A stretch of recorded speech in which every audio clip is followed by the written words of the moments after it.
Hello, everybody. Welcome back to E20 Zone TV. Uh, Saturday night, after hours. To my right is Lou, and we're here to talk about Bristol City transfers, ingoings and outgoings, and boos, cries, and people not happy about the football at West Ham United. Before I get started, please do smash a like on the video, subscribe to E20 Zone TV, hit notification bell. If you want to be a member, by all means, become a member. Lou, how are you doing? I'm right, mate. Gonna be wanting to get me through. So yeah, it's not. It's it's a good Saturday night. I've had worse. I've had better. Yeah. It, West Ham didn't play today, so my mood hasn't been decided by them. So wait for that yeah. tomorrow. That is tomorrow, mate. I will say that. Right, let's start with West Ham. West Ham, good moment, bad football. The other day, Lou, West Ham played Brighton. It was one of the worst games of football that you probably ever see as a West Ham fan. It was bad, don't get me wrong. I can own it.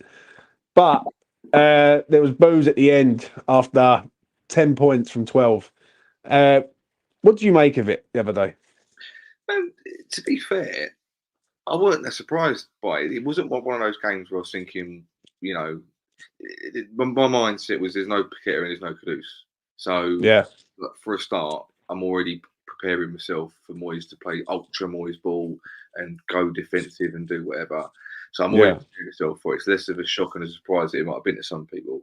Um, it, but I think there's always going to be a certain section of West Ham fans that no matter what team is out there, they want to see a certain bit of oomph, a bit of go get them, which is fair enough. You can't mm, to want to see attacking football within some capacity is expected, to be fair, and I think that's a fair point. I mean, come the second half, I think anything past 65 minutes, you could tell we weren't really. We decided that, or he decided that he was going to take a point. yeah. Look.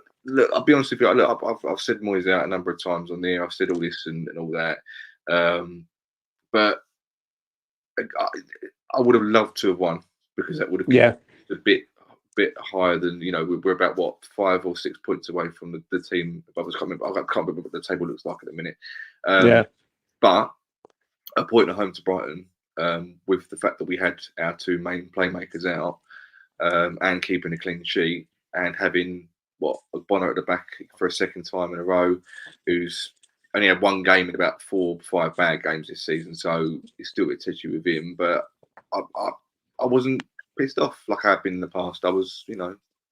Does it come into context though? Right. Obviously, getting 10 points from 12 is not a bad return from the 17th of December all the way up to the 2nd of January. And look at the teams we have played. Listen, I understand what people are saying about the Brighton game. It was shit. I'm not going to lie. It was fucking awful. But for me, when people are sort of booing at the end, yeah, I know it was a bad moment. And this is the difference between a match day going fan and a person who doesn't go. But that's where the balance is not right, if I'm being honest. You know what I'm saying? So I don't know. For me, like when I look at West Ham currently right now, it all depends what you want. If you want a West Ham to be that attacking side and that look good and basically not do anything else, then I can understand it. But for West Ham, for me at the minute, where we are is in a good moment. Like to me, this is a very, very good moment for West Ham because I've seen a lot worse. Do you know what I'm saying? So I don't know. I don't know where to land on it, Lou, if I'm honest. I really don't. I I just really don't. I watched this. I try and do my little routine after games and stuff for a few days. I try and look at all the post game videos as much as Mm. I can from the channels and I happened to come across I think a couple of West Ham fan TV interviews outside the ground, and there was one of them that said, "Look, respect the point," and I think to a degree, you know, you have to because Brighton aren't a shit team, and then they had they had their own injuries and stuff like that. So maybe you could say it was the same for both teams. But at the minute, I'm trying to look at it more of a, you know, David Moyes is going to be here for the rest of the season. To be honest with you, and Yeah. the more I get frustrated with him or what the situation with the club or wherever it is, I have to try and look more for the positives. So I think my mindset has been since before that game is that he's got both his playmakers out. He's got both the big boys, the Paqueta and Caduce, and they're on fire. And you take those. If anything, to be honest with you, I think it was kind of me going. as much as I love Fornals and as much as I think, Bergwijn was probably, I respect him for being a nice guy and whatever. I think his time with the club is up. You realise how limited we are as a team without Produce, because every time the ball went up to Bowen, he was having to do 3 times the work he normally does. He was trying to make the runs, but no one could get the ball to him. In the second half, he was running down blood alleys because he had no one there to support him. So this January has got to be something where, if anything, that highlighted how much we need January to come in to get rid of some deadwood and bring in some players who, so we can go into a game and think, right, Paqueta and Kudus ain't playing, but so and so is and so and so is. So that will at least give us, because otherwise, I think you looked at that team thinking, as much as, if they have a good game, it'd be all right. But then right at Kudus and Paqueta's level, and it that already sets your mind back to, do you know what?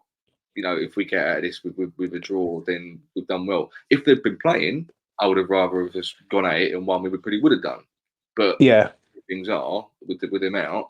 That's a huge chunk of your your attacking force out the way. So I feel though, Lou, obviously, if they was playing, if West Ham had their full strength team out, like full strength. I mean, like both centre halves, Kudus, Paqueta, Soufal, and West Ham played like that, then I would probably agree that they deserve to be booed off. Yeah.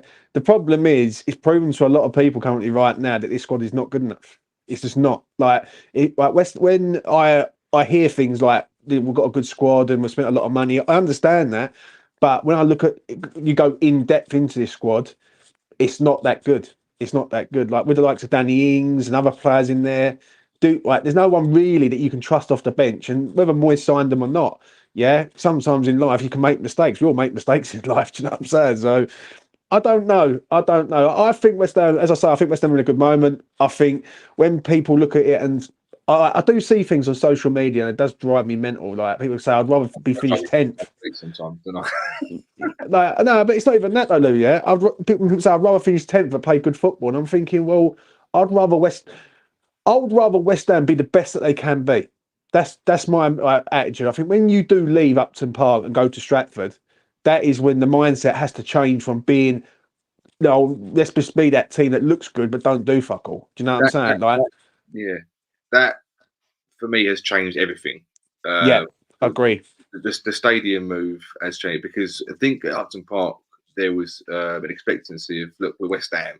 We ain't the best, we ain't the worst, but all we expect, and it's been going from the 80s and the 70s, all we expect is the 11 players to go in there, get out there, give your best, and if we can get a decent cup run out of it, because we're probably not going to finish in European places, we hope we don't get relegated. Yeah. So if we stay 10th and play good football, that's all the fans want. But because of the way, and this is my whole thing with the owners, and it has been for years, is that when you sell the move to the fans like they did, when they heralded it as our opportunity to push on and become a top 6 club consistently, which, okay, Moyes is doing, and he's done, and all the results that he's got overall, regardless of the football, what he's done with the club, and that's basically what he's doing at the club.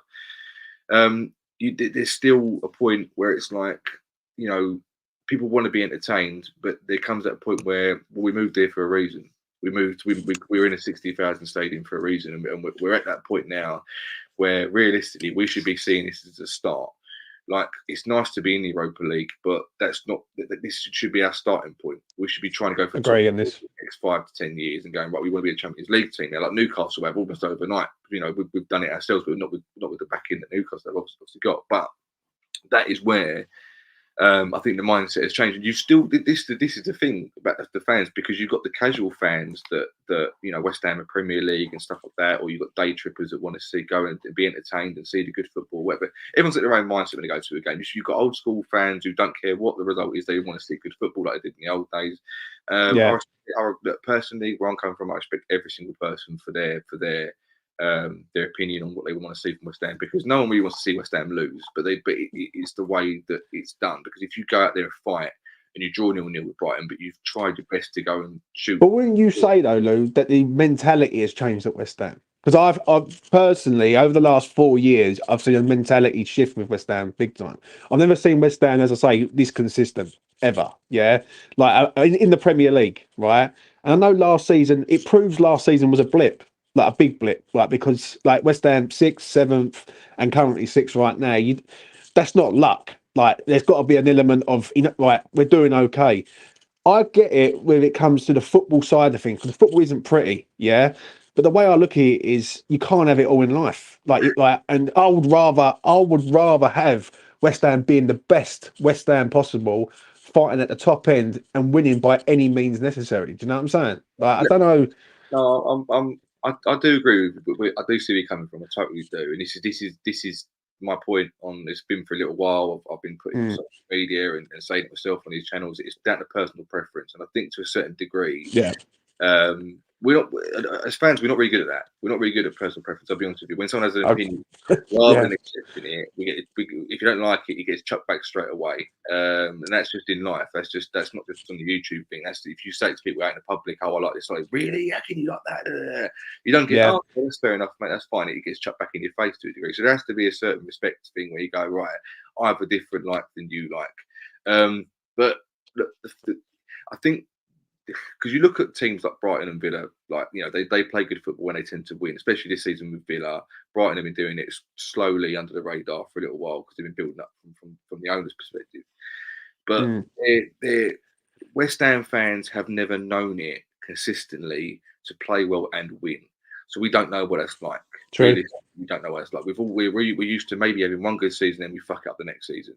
And, we had, I think, any number of chats you can have on WhatsApp or Twitter, be McAvenny and Tony Cotter days. We had 85 or 86 or whatever it was. It was like 2 years of really good football, whether it's a winning the league or I can't remember what it is now. But we've never known West Ham to be playing really good, attractive football and then the next season do exactly the same thing and carry it on.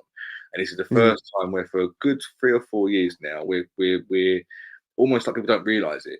They don't realise it because, and then this is where the stadium comes into it, because we were promised or because we were encouraged that this was going to happen.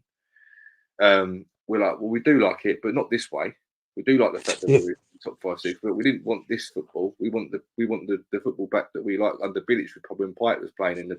If that had carried on, it would have been different. But this is the problem is not only West Ham fans, but this is where the Premier League is at, because managers haven't got a very long shelf life. So their idea is, I've got to win this fucking game to keep my job. Whether Joe Blogg's in the stadium likes it or not, I've been training all week to get my team to win. Now, if I have to frustrate the 30,000 fans in that stadium in order to do it, or to get some sort of result out of this game, sorry, mate, but I've got to do my job. And I do respect that to a massive extent. But I also think that, people have paid their money. They do want to see, I think I've always said people have a right to boo. I don't always agree with it. But I think I've booed at times over the years, not maybe the David Moyes years, but I've booed a few times when I haven't seen what I believe I should be seeing. And that's a selfish point of view, because you could be seeing a draw that you thought should have been a win, but it's a point. It's some sort of positive. But there's But do you think people? How can I word this right? But do you think people sort of don't appreciate what is going on right now? Because to a point, when you're looking at something that is good from the someone who's not emotionally involved with West Ham, right? Someone who looks at it from the outside, whether it's a rival fan, a pundit, they're looking at this and going, "Wow, West Ham are doing pretty well." When you look at David Moyes' current CV at West Ham, it's not a bad one. Do you know what I'm saying? It's not like it's an absolute horrendous CV where we've been fighting relegation every single season. But I think the stadium move is the key to a lot of this. I think when people look at this and think, I'd rather play good football and finish 10th, that was the Upton Park mentality. This is a different level now, right? Because why did we move from Upton Park to Stratford if we're going to do the same thing that we've done at Upton Park? The whole point is to move to Stratford to become bigger and better and expand West Ham more than just be the same West Ham that we was at E13. Exactly, because when we moved, it was like we were back in a relegation zone the first season or something along them lines. It was like, it was like that. That's when the GSB out started stuff, because it was like the fans are going, well, nothing's changed. We've moved stadiums, and the owners are like, yeah, but look how nice the stadium is, though. Look how nice it is. Look, this is amazing thing. But it was like, no, this is bullshit. So, but it's ironic actually, because Rooney was sacked this week. From Birmingham, and when you look at the comments. Everyone was saying, all the non-Birmingham fans that I could see was saying, oh, well, they shouldn't have got rid of their old manager. But it's funny because you didn't have Birmingham fans coming underneath saying, actually, Rooney tried to play good football, but Yeah. the players he had weren't up to it. And actually, there was a few comments saying, well, Eustace played turgid football. We just about got the wins we did sometimes. And the trajectory of their results was actually getting progressively, well, the performances were getting progressively worse. And we thought Rooney in might give the players that push to keep the results going. So it's a spectrum, because I think as well, and no matter how much West Ham fans don't like this, and I have to take off my West Ham hat and put on my unbiased hat in a minute, the media will always see it at the moment as little old West Ham. Sure. I've always thought in myself that Sullivan got lucky, but because he hired Moyes to save us from relegation, he was cheap. He wasn't at a club to pay out any compensation fees. He was cheap. Moyes come back. Whether Moyes had a job of like done it, thinking and like smugly, I'll come back again. If he begged him to come back, or if he just done it because he fancied another shot, I don't know. But he's done what he thought Pellegrini was going to do for the club. Not as pretty or as a different style, but I think we were at first couple of seasons. I think we played brilliant football. I think we were really great to watch. I love watching the sport play, but it's only been, say, the second half of that first Europa League season. I think it dropped off and it hasn't really kind of got back. It's only got back recently to a few good games we've played well, but the whole ethos of the club has changed, and I'm not sure if West Ham fans are used to success. This is the problem as well. This is because you can have success, and some people will realise whether they actually like success or not, because you can say you're going to win 2 trophies this season, say the Europa League and the FA Cup, but we're going to be playing shit football doing it, and you're going to get a lot of fans out there going, "No, I don't want it. Don't want it like that." I agree with you so much on this. I was going to let you land. Good. To an extent, I will probably, if I have to, when I'm watching, and I'm saying this now, it might be in 5 game times, I might be saying that myself as well, because I can't predict how I'm going to feel emotionally about the games, because I've watched games this season which I probably should have been a bit more positive about, and watched them and got quite ranty and got annoyed by it, and then we'd scored in the 80th minute and I'm like, well, we scored, but I've been deflated for the last 70 minutes or whatever it is. So I'm an emotional fan, so I can't sit here and go, fans should be happy we're doing really well, because I know what I'm like as well. I'm just as bad with a lot of it. But there has been an ethos and a mentality change, and some clubs I think can get it right overnight. Some clubs it takes a little while, and maybe we'll be looking back on the Moyes years as a thank you for getting us for starting the ball rolling. Now this year it will work out really well. No one knows, because, and this is my point with Moyes. This is my only point I'm going to make on the new manager argument. People say, well, who else is going to come and do as good as Moyes? We didn't think Moyes was going to do this well. There was nothing about Moyes' previous history as a manager in football that was said he'll get us 3 years. The only thing with that, though, one thing I will say, is that whatever manager does come in, they've either got to go some to get where West Ham are, because you will have a divide on the other side of the coin then in the near future. Now, if a manager comes in, just say the ex-Wolves manager, because I think if Moyes does go, I think he's the one in the firing line who could come to West Ham. The Potigay or Lopatelli, I think his name is. That's gonna be a tongue twister for me to say on a regular. You know what I mean? But I'm gonna be honest. Yeah, I think he's the one that West Ham might look at. Right? I've heard he's the one. Yeah. Yeah, and the thing is, right? Do I look at him and think, wow, he's going to change West Ham to a different platform? Yeah, not really. Yeah, I'm not really sort of on that vibe, but I'll have to accept it. The problem is he has to match the same things that Moyes has done. He has to, because bare minimum. On the other side of the coin, the younger fan base look at it and think, well, you've just got rid of our best manager that I've seen in my lifetime. You brought this geezer in. There's no reason why this geezer can't match the standards then. Do you know what I'm saying? Or set a standard, like a bar. Like, I think when people say, oh, West Ham should finish 10th, but we look good, that just... Like, we had that for years at Upton Park. I mean, fucking donkey's years. We'd beat one good side in an FA Cup, and then we'd get slapped by a team, and then that'd be it for another season. Do you know what I mean? It's interesting, because when you look back on last season, I mean, what are your thoughts realistically on last season then? Because we finished below 10th in the season, playing pretty poorly throughout pretty much all the season until that. We had the Conference League win. So we pretty much had the season. I think the Conference League saved Moyes' job. I think what it is, one thing when people say about Moyes getting lucky with results, right? He does. Right, he has done. I said it the other day on a video. Yeah, he has been lucky with results, certain results, like the Everton game last year. That, like, if he don't win that, it was out of him or Lampard to get the sack. If he loses, he's out the door. Rafael Benitez is in, and that's the fear I have with West Ham currently right now. Yeah, I don't trust Sullivan as far as I can throw him, and I don't trust Sullivan to do the right thing and bring in a high class manager. Yeah, and I would rather have a manager there who, he ain't pretty. He ain't going to be the one who's turning around and fucking like being like this expensive, but he's like a safe bet at the minute, because I don't trust Sullivan to go out and get the top end manager where he's got to pay money and do the right thing. Like, how do I? That's what I say is, like, how do I assess last season as an example? Right. That's what I'm getting at. Right. I thought last season was a mixed bag from the start of the season. Obviously, we lost Aguerd at the start of the season. Yeah, he was our major centre half. Then that's why we had to go and get Tilo Kehrer in. Right. And it sort of went up and down like all the time. Yeah.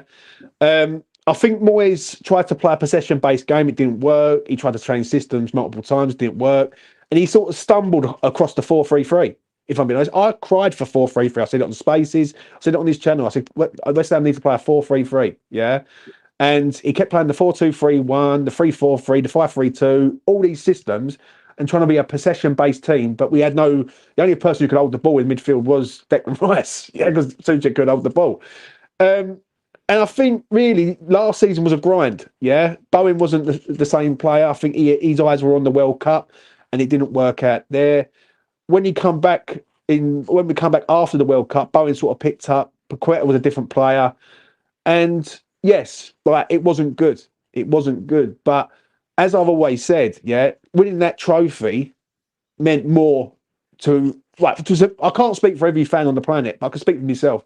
That trophy means more to me than that 14th place finish ever will do. Because I've seen West Ham finish 14th, 15th and win nothing. Like, literally nothing in my lifetime. So I can accept one 14th place finish under David Moyes if he delivers us a trophy. Do you know what I'm saying? And that's how I feel with it. No, that's what that. But my continual question is: would you take that every year then? Would you take a trophy, guaranteed? I'm not saying Moyes would do this. I'm saying any manager for West Ham. If you guaranteed a trophy, League Cup, FA Cup, I'm not people League Cup, but FA Cup, European Cup, or let's say, well, I can't say top 4 finish because that's obviously going to be you're going to finish there. But if you could guarantee an FA Cup, a European Cup, not maybe the Champions League, but underneath it, and then maybe a League Cup aside to that, and a 10th or 15th between that segment, not in a relegation battle, but you are mid-table. Would you take that?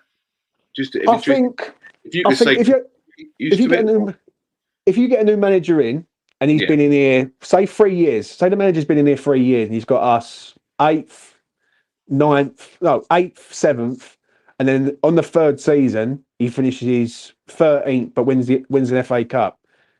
I think benefit that has to come into play with that. Right. Like, do you know what I mean? If Moyes had got us 10th, 14th, 6th, I could get the argument. Right. I really could. I could really understand it, and I'd be in the front line with everyone. But the problem is, he hasn't done that. He's done 6th, 7th, 14th, 6th, and that's where it doesn't make a lot of sense. Like, and it really does. It proves last season was a blip, and it was a bit of a fuck up last season from everyone, from the players, from Moyes, from everyone really. Do you know what I'm saying? So, would I accept it? I think it's another one, right? Because obviously I want to see West Ham progress, but I also want to see West Ham make unbelievable memories and cherish them moments. Because let's be honest, you can only win like these trophies once a year. Do you know what I mean? And I'm basically saying, in a nutshell, would you like us to become the English Sevilla? Realistically, I don't know. I don't know, Lou. every year if you win a European trophy. And I think. See, this is the thing with where Moyes is concerned, because I think if we hadn't got Tim Stein in, I would have been a lot less reluctant to get rid of Moyes, because I don't trust Sullivan at all. As far as in fact, I can't actually believe Tim Stein's work. Yeah. Sullivan, I thought he would have failed the interview process because he'd have been sitting next opposite a David Brent wannabe. And I don't understand how that's worked out, but it has worked out because obviously we've got some decent players out of Stein. He's managed to convince him, and it looks like we're going to maybe even get some more in January. But because Stein has proved to an extent that he's got an eye for talent, let's say, both on a managerial front and a player front, it how can I put it? So when people say to you, who would you get in over Moyes? I go, whoever Stein picks. That's basically, he's convinced me so much in a short space of time, maybe rather naively, that I go, well, I don't care about it, because I want it Will Still. That's how much I'm into the new modern way of the new modern manager, young manager, got a lot of years ahead of him. They're ambitious, they want to prove themselves. So I'm kind of going, I don't really think I'm a good person, because Will Still could be the most naive person you put out there. He's thinking, well, what the fuck are you picking him for a Premier League side? But with Stein in, I know that he's going to pick the manager rather than Sullivan. Sullivan's just going to okay it and sign a check, and then boom, it's done. So where that's concerned, in Moyes' replacement, Moyes going, it's like, I respect Moyes. I just find him very frustrating. That's what I know. Do you think though, Lou? Yeah, right. And this is one of the biggest arguments that I have with people. Yeah, when they think, oh, a new manager and everything. What manager in their right mind of class? Yeah, of like top end. Listen, I want West Ham to be the best that they can be, and if West Ham can go out and get a top end manager after Moyes, I'm all for it. Yeah, I'm all for it. Yeah, if it means progression of the club, I'm all for that. Yeah. The problem is, what top end manager is going to work under David Sullivan? Like, this is a big I just don't see it. Hopefully they won't. Hopefully they'll be Stein. So it'll be like, Sullivan comes out of his room and goes, "Hello, mate," and then Stein goes, "Well, he's all right. Yeah, you're right. You're back in that office. You go on. You mean it?" But that's where I think, and unfortunately, the club has taken so long for whatever reason, to go to a situation which most clubs got in years ago, before we moved to the new stadium. But they got in a director of football. This is the way you do it. If you've got a competent owner, it's different. You can kind of rely on, they're going to make decisions anyway.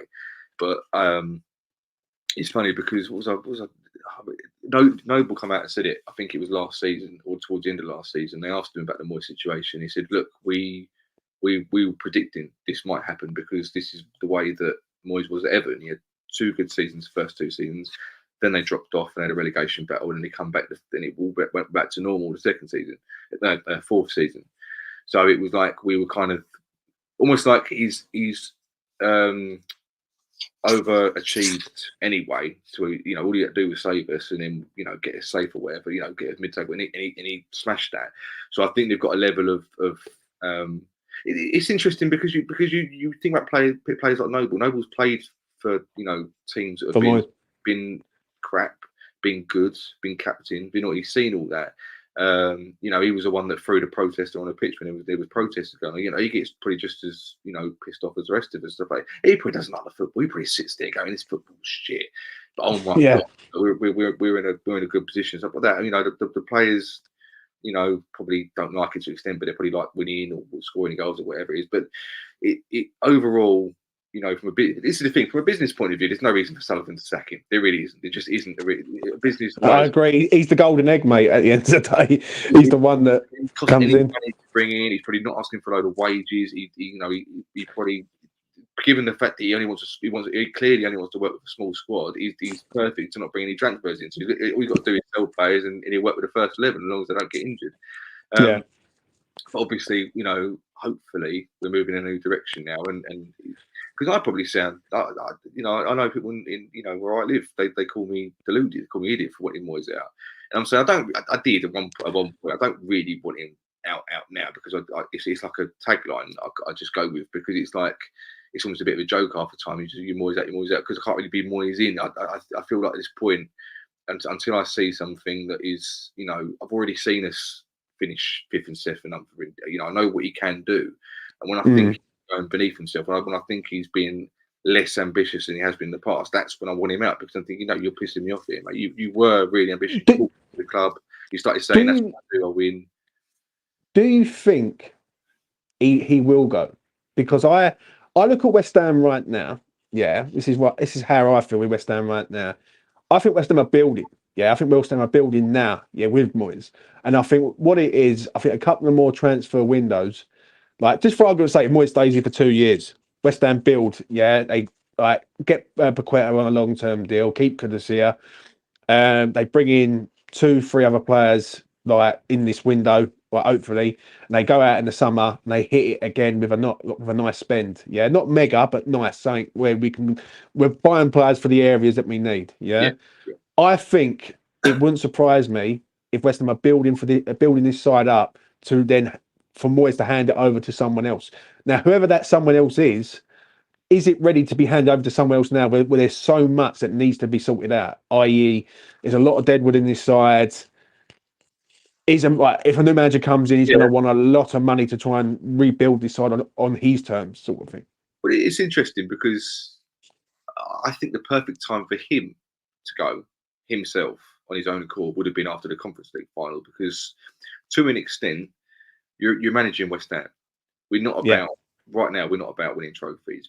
That is where the club wants to go and be in the future and stuff like that. But we're not historically a team that goes right. This season we're going to win that. That's what we're going to win. That's what we like. We like runs. We like going on cup runs, and we go to as far as we can get to. But we're not really. Like, it's not an expectation when you come to West Ham, you've got to win a trophy. That's not the expectation. It's not more. What do you think? Just want to interrupt there. What is the expectation with West Ham now? Not so much from the fans, because the fans are sort of like, let's be honest, it's split as it is now. Like, fans want good football. Fans are happy where we are in the league. So I'm not talking about the fans, but what do you think the owner's ambition is, like, or the expectations are this season, like with West Ham? The minute they took over the club, they put straight in the media Champions League football within 10 years. Yeah. In 2011 when 2010 when they took over the club. So I don't think they've been probably the most opposite owners, to try and mentality wise to try and get, because they'd fucked it up completely over the years trying to get anywhere near it.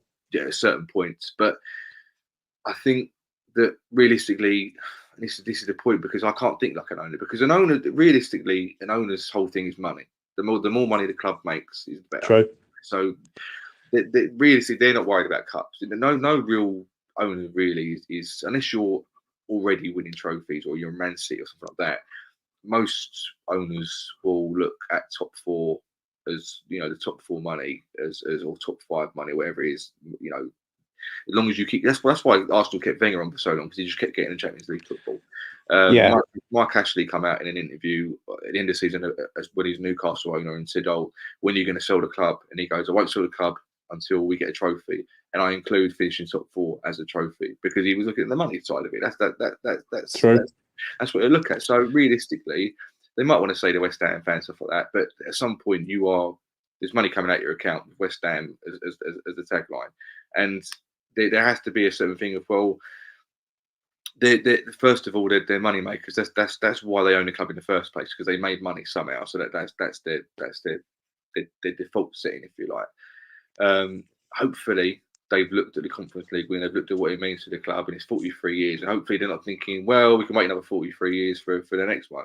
Hopefully, they're thinking, well, we want to make that more consistent now. And that's why they've booked him starting in. Blah blah blah blah blah. So I think from an owner's point of view, if you're consistently in Europe, no matter how you get there, whether it's through a trophy, whether you qualify through the league, Europe puts the club's name in lights, if you get what I mean, across, winning that league as winning that Conference League has made us, almost like a bit more of a worldwide name. So people are going to know about West Ham. Hence, the business will grow because more people know about it. So from this point, for me, the owners were probably thinking, right, well, Europa League, but when do we want Europa League, Champions League? When does that? What do you do to make that push? Is it bringing in a load more of Alvarez and Caduceus to up your thing, or is it to try and do it in another way? So I think that first of all, I'm going to be pretty cynical and say the first thing is to make money, but then the next thing is, well, how do you make that money? And do you make it through winning trophies, or do you win it through just qualifying for Europe over and over again? But is it ambition though? Because what I sort of get the vibe with Sullivan and always have done. He's very content. He's very content. He will.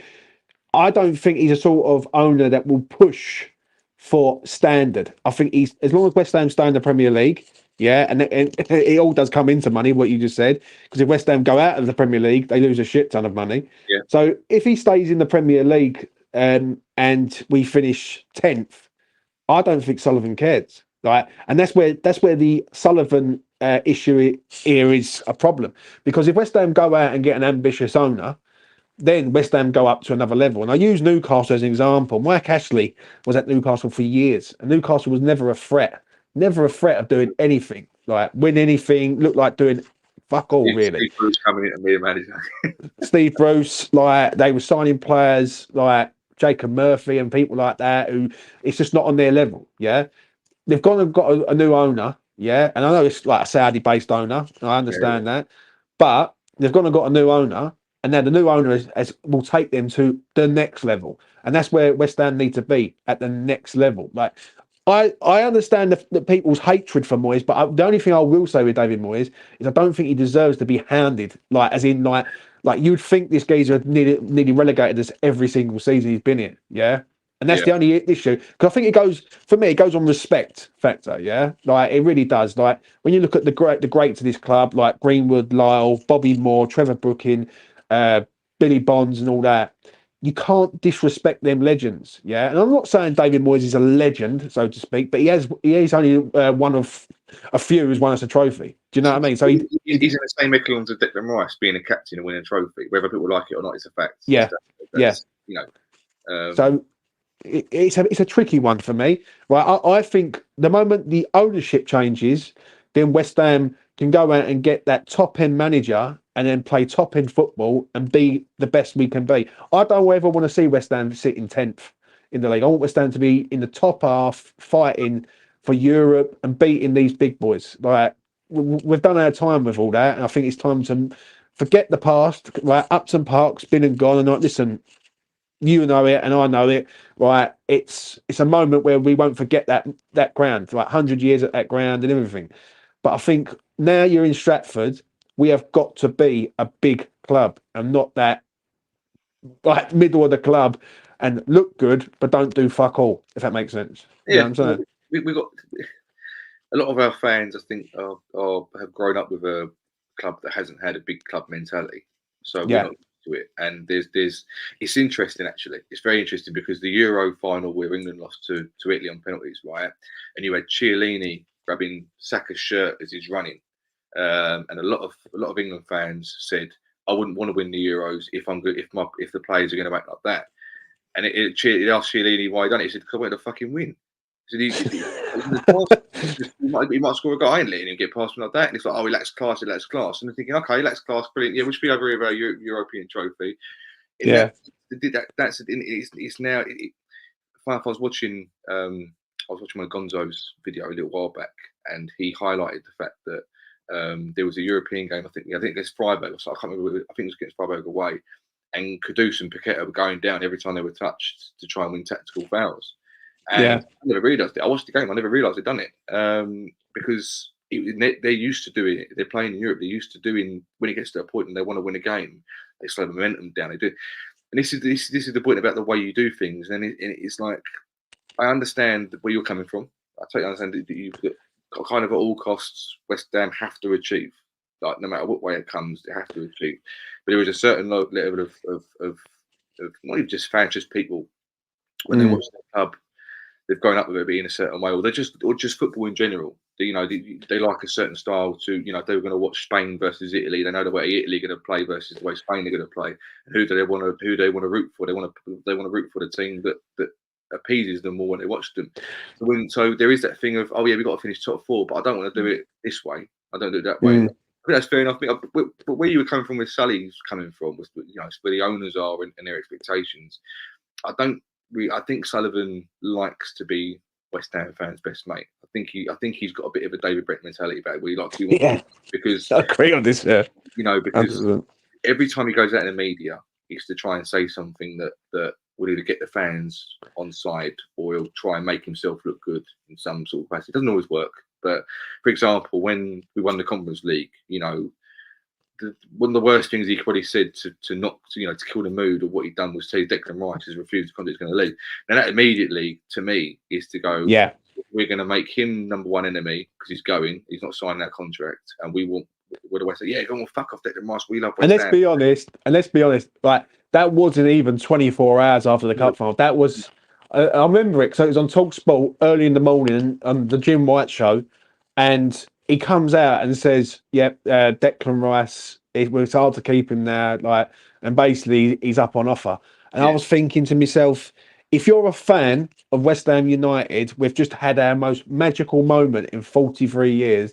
And you, in 12 hours, it must have been 12 hours. It must have been 12, 14 hours later, you're on a national radio station trying to sell a star player, right? That just tells you all you need to know. And that's the thing. When I do look at us right now, we are overachieving because Sullivan's not that guy.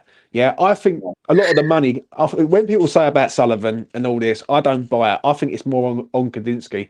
I always have done. Ever since Kadinsky come to the club, West Ham have spent money that I've never even seen West Ham spend in their life. Do you know what I mean? So they had Allardyce. I think he was a pundit for a game, and they said, "Oh, what do you think about West Ham nowadays? Was it, would you look back on your time?" Where he goes, "Well, I wouldn't mind myself being able to spend £100 million on players." And because I don't know whether he's lying or not, but he did go on Talk Sport and they said, "Look, what was it like being West Ham manager? What was it like working under David Sullivan? Because it was a GSB out, I think it was a time." Yeah. And he goes, "Well, you never really knew what Sullivan was going to do from one minute to the next." He said, "1 minute you could ever talk to him about how many transfers you wanted to get in, put a slip of paper in front of him and go, 'That's who I want.' Next day, he'd have the training ground with some random Brazilian saying, 'Right, I signed him,' because he thinking, 'Oh, the fans like Brazilian flair players, they'll love him.' I had no idea, and it turns out it wasn't. But Brady is someone that I think people forget about a lot, and I think they forget. I think all three of them, they were almost like the Three Stooges because it was like they've all got different. See no evil, hear no evil, tweet no evil, whatever you want to call it. But I think David Gold was like the puppet almost used to put out every now and then because he had the West Ham background. And out of the three of them, I kind of liked him. I don't think we had a problem with him. I think Sullivan caused a lot of shit, but Brady's the business mind behind it. And I don't think she doesn't give a fuck what West Ham fans think. She doesn't give a fuck what the fans want. It's like, this is a business model. This is why they got her in, because she makes the hard nose. Maybe she's the one that brought in. I don't know the facts, but maybe she was the one that brought in. Kadinsky, I read. This is what I read. This is what I heard. Right through people I know. It was Kadinsky who got started in it. He was the guy. Yeah, because I think if I got this right, when with Moyes and everything else especially last season, Kadinsky wasn't happy and wanted Moyes out the door. And Sullivan was the one who said, "No, I don't sack managers." And obviously, where Sullivan's got the majority, he has the final say on it. Yeah. So Steiden, I don't think David Sullivan. I'm 100% sure David Sullivan's not gone out into the whole Europe and found Tim Steiden, but I can guarantee you Kadinsky probably has. Do you know what I mean? So the only other thing I would say to that is about the Noble was retired not last season, the season before. So there's where they've asked him saying, "Look, Mark, you've been here for years. This is your first year. You haven't been a player. What do you think this should have gone on the club?" The first thing he might go, "Look, you put me in as an academy manager or whatever it is to look over the youth. But by the way, this needs sorting, that needs sorting. I've only been here 5 minutes and you need to clear it to football." Suddenly Sullivan goes, "No, we don't. We need one of them. We never have one of them. We don't need one of them." And Krasinski is the one who goes, "No, listen to him. If he thinks if it's needed." That's the way I see it going, because I think that you need someone like Noble to come in and go, "Look, this is business, but this is also a football club, and the business needs to be run through the football club to make it successful." So I totally understand where you're coming from, but it's just a part of me that thinks that Noble had something to do with it as well, because I don't think Noble's stupid. And I don't think we hear a lot. I would like to actually hear more about what Noble's role within the club is. What do you think of Noble in his role? Because I think you've got a geezer there who 100% is committed, like, to West Ham. He cares. Like, when I look at other people in their roles at West Ham currently right now, I've got no faith in any of them. But I will say one thing: I don't think Noble would ever. I think Noble would walk away if a situation was out of his hands, right? And I think he would make it clear to West Ham fans that my hands are tidy, I can't do nothing. What do you reckon? If he just walked one day, I think the West Ham fans go, "Oh, yeah." really. So that would start the ball rolling. So there's a point where he's probably been close to quite a few times to go, no, Mark, please don't leave, because if you leave, the fans will be on our backs. We don't need that. Blah blah blah. True. So yeah, I think there's been a lot of changes towards the club. I think a lot of the stadium. On a personal note, I can't stand the stadium. I don't like it. I don't like it mainly because the pictures that I saw, the way it was painted, and the way it is. I think it could be a hell of a lot better. It's not, for me. It's not state of the art. You've even got a fucking pub garden in the middle of a stadium now, and I don't know where that's even possible in any other stadium in the world. Yeah, so if you like the stadium, fair play to you. I hope everyone, when they go to the stadium, enjoys their experience as much as possible. But I look out at the ground and I think you've put the two behind the goal stands in a much better position. Can't really fault that, because that actually looks quite good. But the rest of it just looks like it's just like we've just neglected it, or if it's just going, that'll do. I sit in the top tier, so I've got quite a good view, but you still can't see fuck all when I go the other end of the pitch, the other corner, and it is annoying. And I just think that I'm going to let them do baby steps. I don't think you can change all that overnight, but hopefully, I don't think that the owners really are going to ever sell up unless we get bought out by some mega rich Qataris. I don't think Moyes will ever leave. I think even if he does leave, they'll do what they said, which doesn't really make sense to me, because if you've got the rumor is that if Moyes goes, he's going to go upstairs anyway into some sort of director's role. But if this is the thing with the media, I don't get either, because they've been all over Emery this season for changing West Ham, Aston Villa's fortunes. Well, the way they go on about how Moyes has changed our fortunes, but they don't talk about him in the same way they talk about Emery. It does. I think, well, why isn't Moyes, getting looked? What is there to gain? What is there to gain for him going upstairs, though? That's what I'm saying, because I think surely if you're what do they call it, when your stock is that high, as apparently it is, according to the media, while West Ham fans want to get rid of Moyes, he's done amazing for it. He could walk out the door tomorrow, and because of what the media say to us, what most fans say, but he should be able to walk out the door and go into another top job.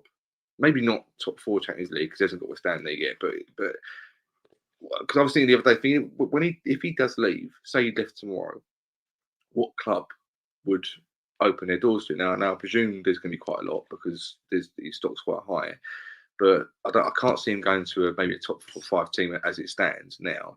But there's no real reason for him to go. I've got nowhere to go now because West Ham let me go. Because what we keep getting told as West Ham fans, we should be bloody lucky that we've got Moyes as our manager.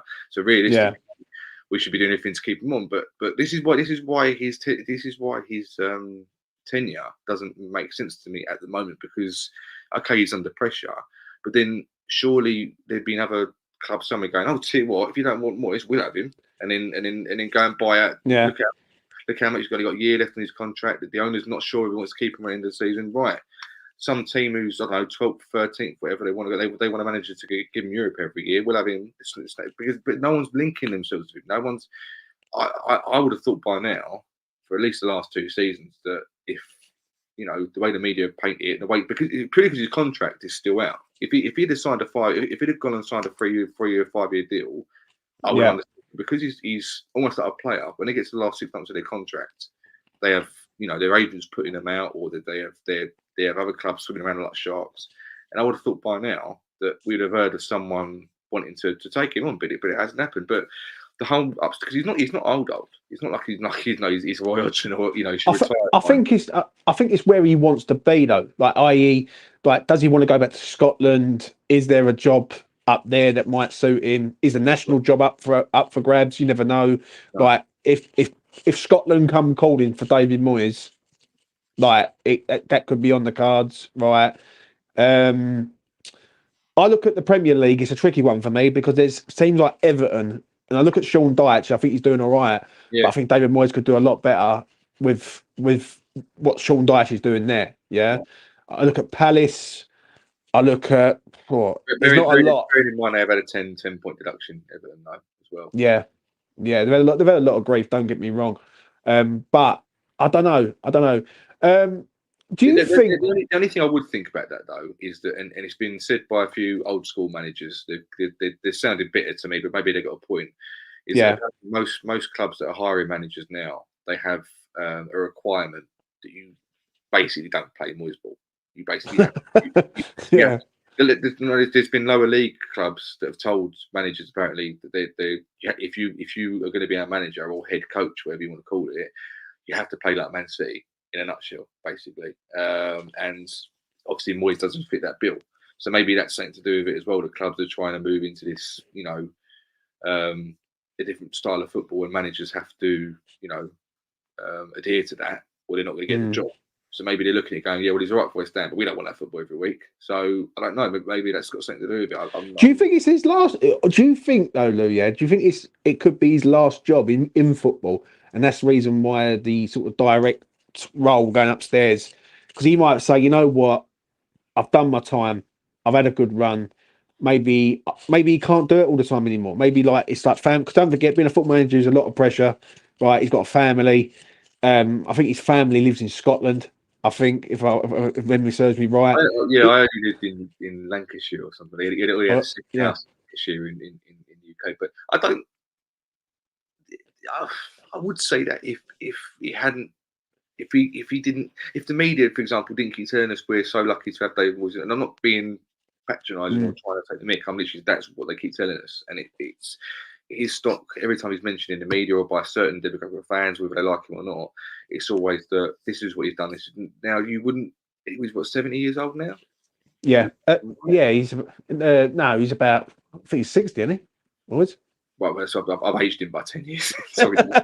Fuck it. That's been the West Ham manager, mate. 100%. Exactly, stressed him out, No, I can't. That's what it doesn't. That does not make sense to me at all.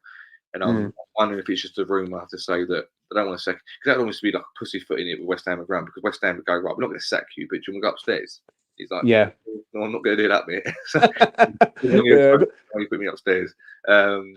So I don't think it's his last job in football, because Roy Hodgson keeps going back to Crystal Palace. So there's always a job out there for someone, and he could always go back to Scotland. And I think that there was a lot of rumours of him going, once Ange went to Spurs, that he was in the running for the Celtic job. Obviously, didn't get it in the end. For whatever reason.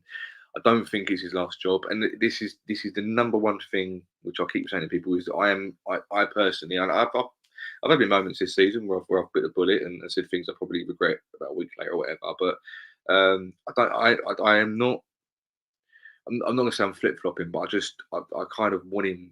I want to respect him still, because I did respect him before. It's only been recently I felt the way I have. I just get frustrated with him. That's all it is. Do you think it needs to be? Do you think it needs to be resolved like now rather than later? What I was going to say is that we're only halfway through the season. We're still in Europa. That's still got to come. Right. Tomorrow's quite a big thing as well, because even though it is only Bristol, the mentality is it's only Bristol City at home, but the FA Cup is full of upsets, so you never know what's going to happen. And if we go out tomorrow, that's another cup we're out of. And then he's then got the league, which we're still in a good position in. So I think now, I don't want him to get the contract yet. I think it would be stupid of the club to offer him one now, because you don't know how it's going to go. And there's a possibility as well that the Conference League run kept him in the job last season. So as much as they might want to go, this is going really well, we're going to slap you with a contract, keep it going. It doesn't always happen that way. It goes the other way as well. You don't offer them a contract and they just run it down anyway. But I think we need to wait till March, April to see where we are before you even think about offering him a contract, because it's you just don't know what's happen. So what secures him a contract for you then?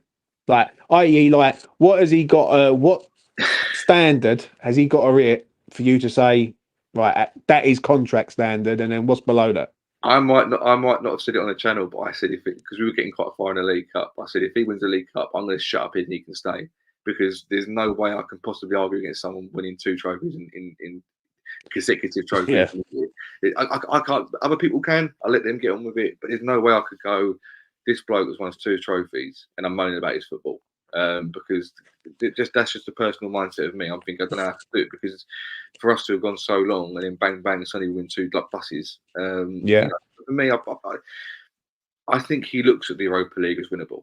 I actually do think. I think he thinks that we weren't even prepared for it. We got to the semi-final.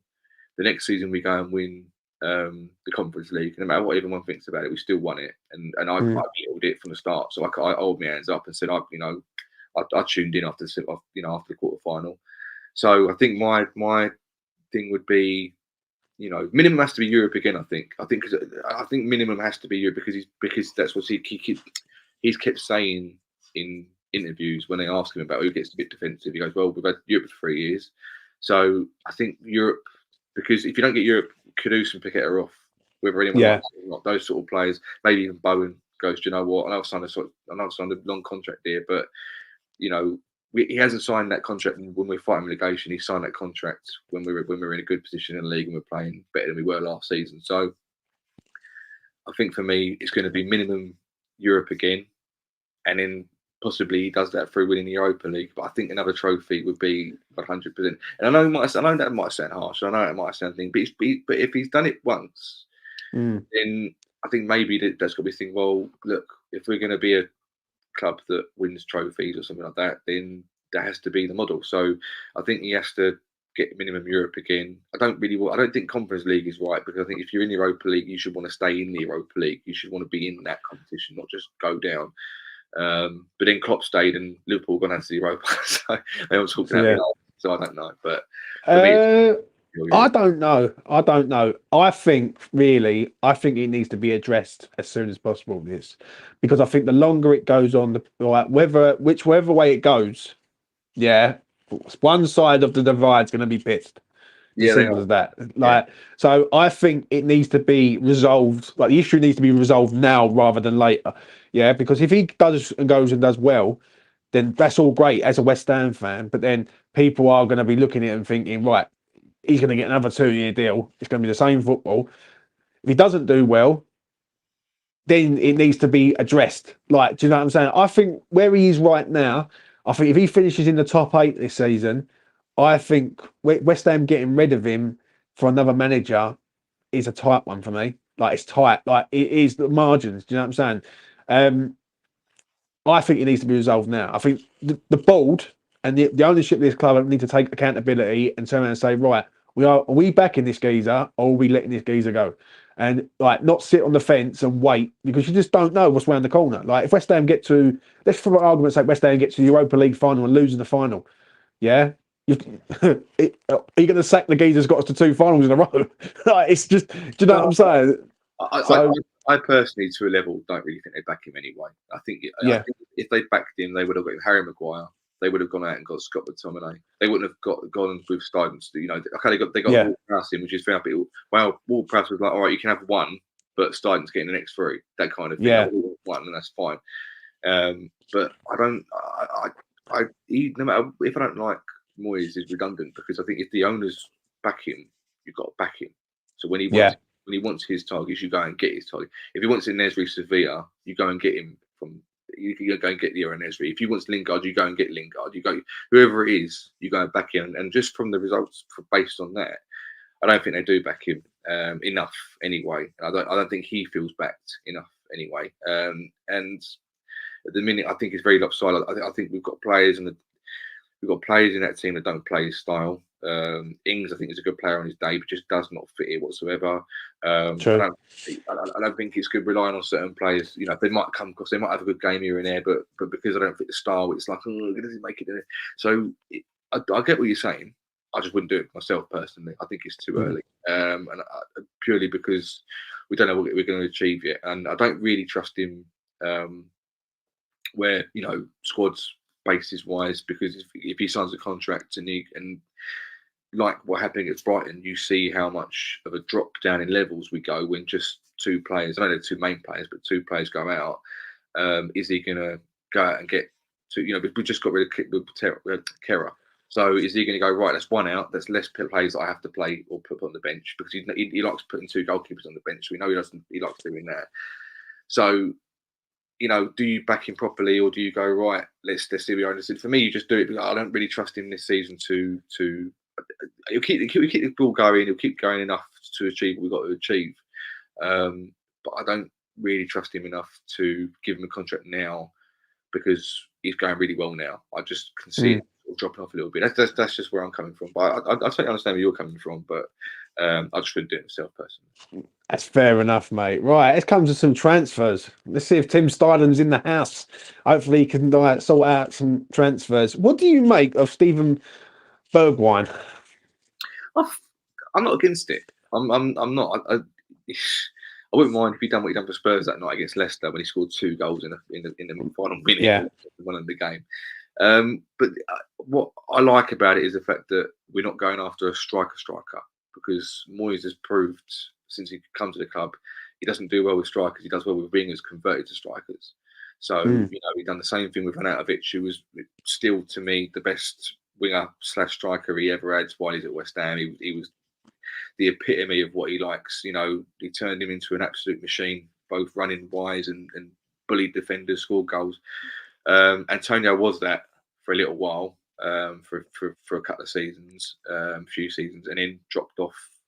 Maybe after Jamaica killed him off. I don't know what it was, but he doesn't like the striker. He doesn't like using a striker. And if he does, he doesn't like him for what strikers are good at. So for me, if we get a rapid winger in that he can jostle around and make the best use of, because that left wing is still. I know Paqueta plays on there, but I think we would. Not that it'll happen, but I think we're better off with him being more centrally. But if we go for Bergwijn and use him for what he can do rather than what he can't do, because a lot of people said he failed at Spurs, and maybe he did. But my example is look at Joe Linton. When Steve Bruce brought in Joe Linton, he used him as a striker because that's what he was. And then Eddie Howe came in, changed the position, changed the player completely overnight. Timo Werner's coming back to the Premier League. Spurs. He was terrible at Chelsea. They all loved him at Chelsea. Apparently, the fans, they loved his work rate. He never stopped running. He was an absolute machine, but he just couldn't hit a barn door, and he was scared of the defenders. Apparently, he even come out and said it in an interview. So if Ange comes over and if Ange gives him his chance and changes him as a player or gives him a new position, he fits the bill well, then it will go up for him. I hope he doesn't. He just plays Spurs. But at the same time, if you bring a player in and he fits the model and he fits the manager and he fits the team and it all goes well, all it takes is for you to give that player a bit of confidence, and he's right. So if we get him in for a loan deal, is it 20 million we're getting him for, whatever it is, don't break the bank. I don't think he's worth breaking the bank for, but if we get him in for a decent amount, gets the ball rolling and play him in the right position, then I'm all for it.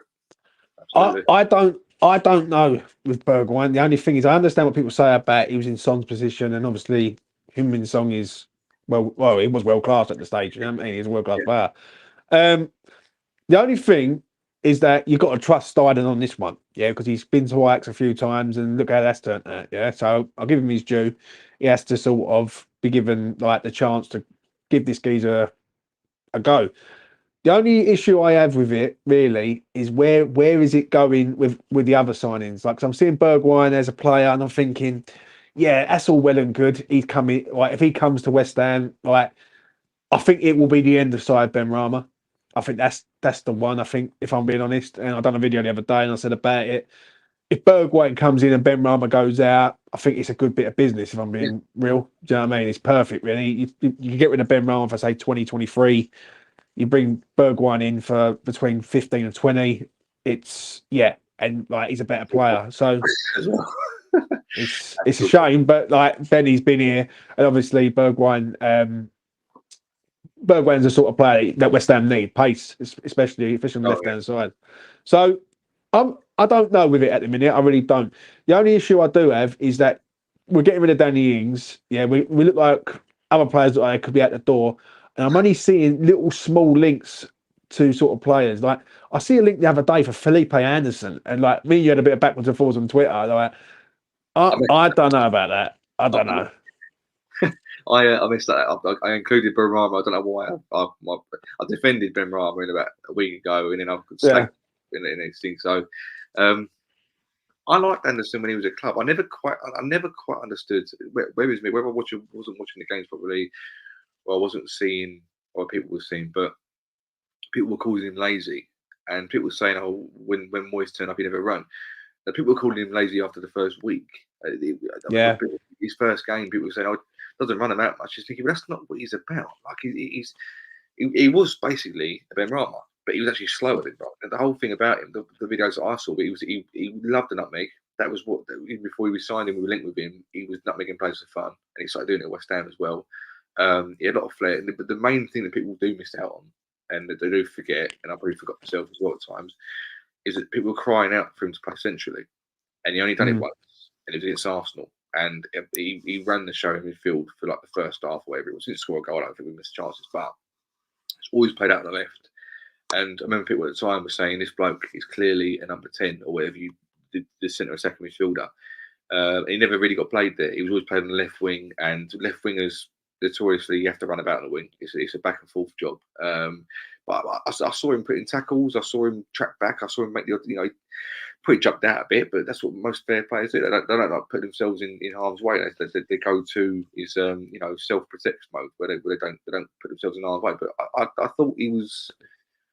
I thought for me personally, people looked at him as we were one of our record signings, and you don't run about much. But to me, that wasn't his game at all. I think people just they saw him as someone who, well, you're playing in Premier League, you got to run about. But he was more than that. He was a far more technical player. I don't think he showed it every game. Don't get me wrong. I don't think he was on his He was on the ball every game. He was consistent. Don't be wrong. I think he was pretty consistent a lot. But the price tag played a big part. People thought £40 million. He's going to change up. He's going to be the next Payet, because people were still a bit heartbroken from the Payet thing. So it wasn't the same player. I don't think he was ever really played in the right position. I'm making excuses for him, but I never loved him. But I never had that much against him. But I remember at the time. I remember the game against Man United. There was a game against Man United where he done the sort of back heel for the goal, and we won 3-1, and he played really well. The only problem with Felipe Anderson is you never know what you're going to get. That's the problem. He's like 1 minute he looks good, very good, and another day, like I remember the Southampton game when he scored. I think he scored 2. I think on that day, and then 2 really good goals. And I look at him and I think it's like going back to an ex-bird. You just don't do it. Do you know what I'm saying? Like once, but then saying that, I can't really say that because Moyes has come back here and he's been here twice. So there is the fact. I think with a lot of people, it's like, hold on, we've gone out and got Paqueta and Kudus, almost like a hybrid of Payet, like with pace, and they've got skill and everything like that. And you're kind of looking at it going, why would we go back to a player that didn't work out? We've got all the rest of these players in Europe. You brought in Kudus, who I doubt very many West Ham fans ever heard of before he come to West Ham, including myself. Paqueta we knew about, but I didn't even when he played against us for Leon, I didn't even see him on the pitch. I didn't think he was that good. So I'll be honest, he changed my perspective. But that's what I think a lot of it is down to the fact. Well, why would we get back a player who wasn't universally loved in the first place to bring him back to fill a position that people basically. I think some people look at it as, well, we're getting Benrahma and Felipe. It's like for like. You're getting someone who doesn't track back, doesn't tackle, and you're getting exactly the same player in. So my perspective, I wouldn't be against it. I wouldn't break the bank for him like we did last time. But if we can get some sort of deal out of it, I wouldn't be against it again. But again, this is the thing is, once you start signing these players, you're going to build up a squad.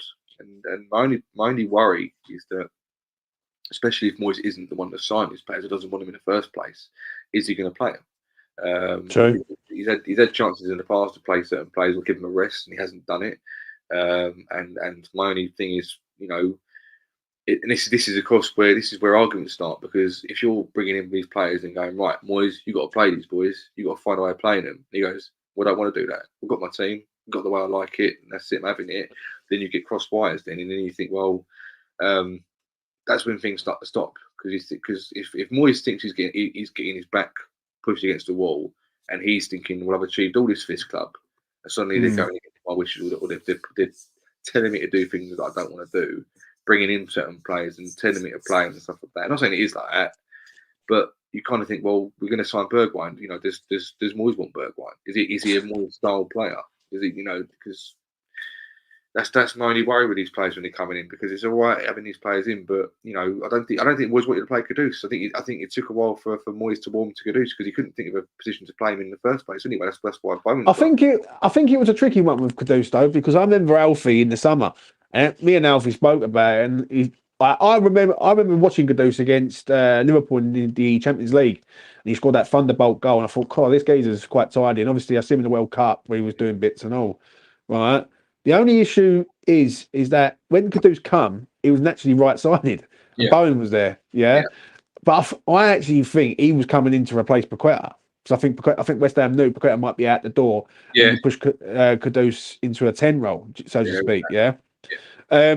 But where that hasn't like materialised because of the betting investigation and like Yeah. Man City have gone a bit cold now on it. He's here, and that's where West Ham have gone for a 4-3-3. When I agree with what you're saying, the issue I have is this transfer window is massive for West Ham because they can't make the same mistake they made 2 years ago. Like 2 years ago, when West Ham were in there, literally in pretty much a similar situation that there was now. Premier Yeah. League was pretty good. They was in the last 16, I think it was, of the Europa League again. Yeah. West Ham can't afford to go out and make the same mistakes again. Like letting Tilo Kehrer go. Don't get me wrong. I'm not against the idea because like the lad wasn't playing, and I think he just fell out of favour. Yeah. Yeah. But there's got to be cover like in these positions, and I think West Ham. I think West Ham need a left back. No, tell lie. Yeah, they do need a left back. They need a left winger, Yeah. and they need a covering of a centre half or right back for me. I don't know about you. What do you reckon West Ham need? Well, realistically, they need a lot. Yeah, I'm only saying that based on the competitions that we're in because, and this the first thing that Moyes has said in the last few weeks when he's questioned about what he's doing is he goes, "Well, we've got a lot of games and a lot of space, a lot a lot of games in a short space of time." And you can't think, well, yeah, but that's what happens when you're a team that's going for it all, that's in the cup competitions, and you do. If you want to achieve, that's what you want. That's why you have a big squad and you utilise it as much. So we have good players in the positions, but this is the whole point of the Brighton game because once they go out, we look like we're shit. We look like a relegated. I'll tell you what, we look like a bottom half side without them players. 100%.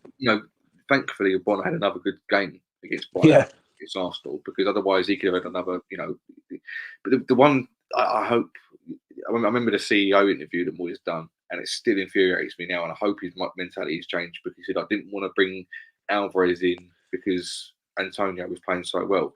Now, don't get me wrong, Alvarez might not have worked as well for West Ham as he does for Man City because he wouldn't get the service or whatever. He might have been the completely wrong player to get him. But the mentality of not wanting to bring a player in because that player's playing so well is.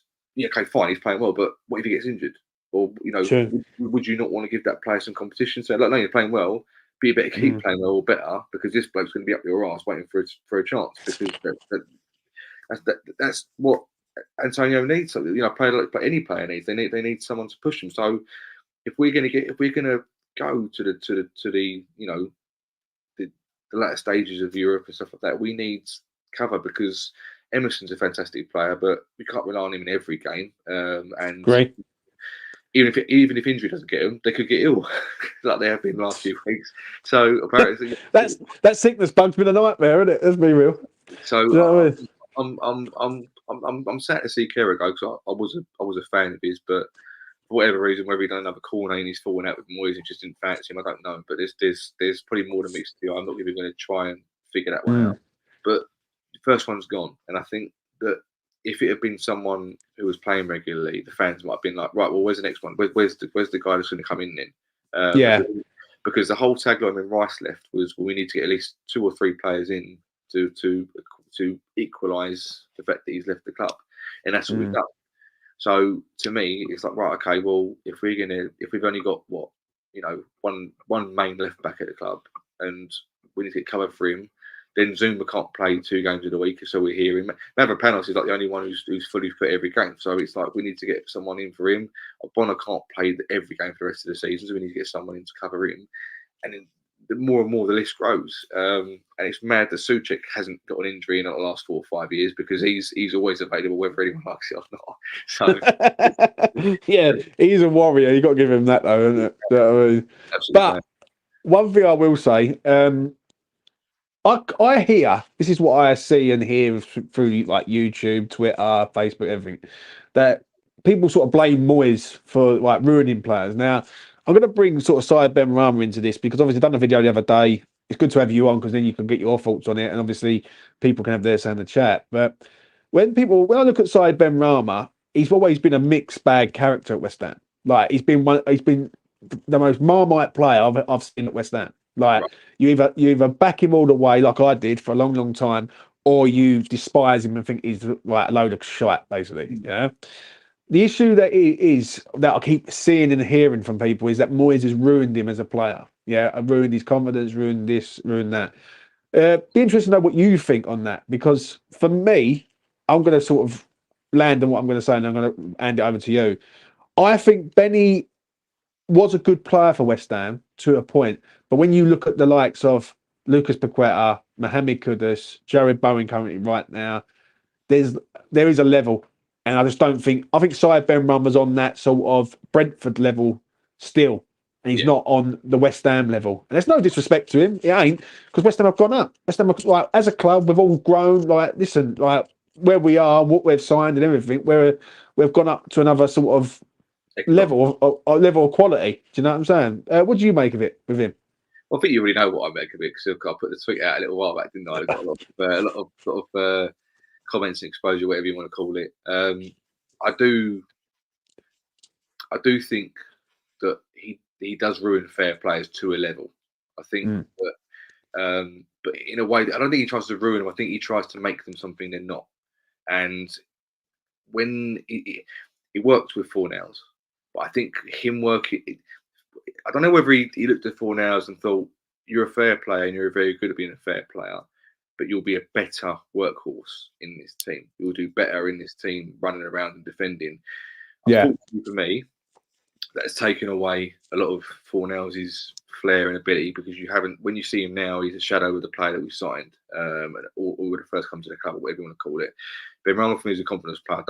I really do not see Moyes as being a good man manager in a way that he'll go, you're good at this, go out and smash him and you know, go and kill the opposition, basically. Go and kill him with your skills. Go and murder. Yeah. Because I think Paqueta's too, how can I put this? He's too arrogant in his own confidence and ability to let a manager tell him how to play. I just see he's in that level. Kudus is the same. Kudus would never let anyone say to him, right, I want you to play this way now, because that's the way you play in this team. You go, no, that's not me. I'm not playing that way. I might play that way for a while, but they're not going to change their whole game to accommodate how. Say if they went to Real Madrid, they might do it, but they're not going to do it for a random Premier League club that, you know, a manager they never heard of, and they're going to let them change them. But I think that Benrahma isn't, and probably never would be, on the level of Paqueta and Kudus. But what my whole point was is the fact that while he's been at the club, he's never quite been the player that we all thought he would have been, because at Brentford he looked mustard and he was one of the best players in their team. Was he really a Moyes sign? Because Moyes wanted Eze big time. He wanted Eze, and Benrahma's agent was one of Sully's mates, so he said, right, no, you're having Benrahma, you're not having Eze. That's who you're getting. So that didn't help matters. I'm not saying maybe if Eze had come to West Ham, it would have been completely different. He would have been a player that we love, that Palace love. You know, we would have had that player, and that would have changed things. And this is my point: is if you don't back the manager with who he wants, then it is actually more on the owners than it is on the manager. But unfortunately, the manager has a job to do, and the manager's fundamental job is to get the best out of every player in that team. Doesn't always work out. That's why players are sold and managers go in the end, or whatever happens. But for me, I think Benrahma could have been a much better player prior to Paqueta and Kudus coming in than he ever has been for West Ham. He's never quite hit the height, because he's never, even last season. And this is a point I think you might agree with me, is that he was one of our best players last season, but collectively the team were one of the overall were their worst they have been in the last 3 or 4 years. So maybe look better than he actually was, because he was the best player. Best of a bad bunch is what I'm getting at from last season. He was at a level last season where I look at him now and I've owned it and said, yeah, he's done. Like I can't back him blindly and say to him, yes, he can still do it. Yes, he can still do it. When I look at other players in the side who are up there sort of thing. Do you know what I'm saying? Yeah. And it's one of them ones really. And last season, you're right, he was one of our best. Oh, he was one of our best players in a poor season in the Premier League. Like, if he does, give me 2 seconds. No worries at all, mate. I'll come to the chat. Do you know what I'm saying? Right. I would love to see Granny Dings go. I would even give Suchek. Fair enough, mate. Fair enough. Please do smash a like on the video. All right, we're going to go for another probably 10, 15 minutes. But yeah, smash a like on the video. I hope you've liked what you've listened to. If you haven't, I do apologise for that. You know what I'm saying? Right, Moyes' teams are all set up the same. Everton, West Ham, old school. Yeah, I agree with you, Joan. I hope you're well. The fact is, Moyes gets players and tries to mould them to suit and play in his system. And for some that works, i.e. Antonio, for others it doesn't. See Skamaka, Haller, Fornells, Benny, Chicharito. Yeah, True. that's It is true. Do you understand? How many signings do you reckon we're going to make in this window, Lou, before we move on? I'm going to go with 4. And what 4. positions?